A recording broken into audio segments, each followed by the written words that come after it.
Wah di preman di jalan tadi, ada preman dengan dua belo. Tu bawa menangi, dah dia kira orang ngapiti, lagi orang aja pitinya yang. Tu dia ang tengyan, terserah ke kalih di jalan tadi, ada kalih terserah ke. Tu dia menangi. Tu beda. Tu dia menangi, saya. Ya, itu agak malam tuh, kadang-kadang hiji.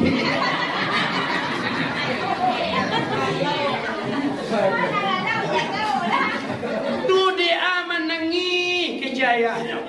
Sumayang asar awak tinggal cie. Allah, cie sumayang ang tinggal menangi doang. Ayah dari ketik na sumayang na do, ya. Adolah. Adakah kau cara menangi dia nak? Aku tungke nama mau apa?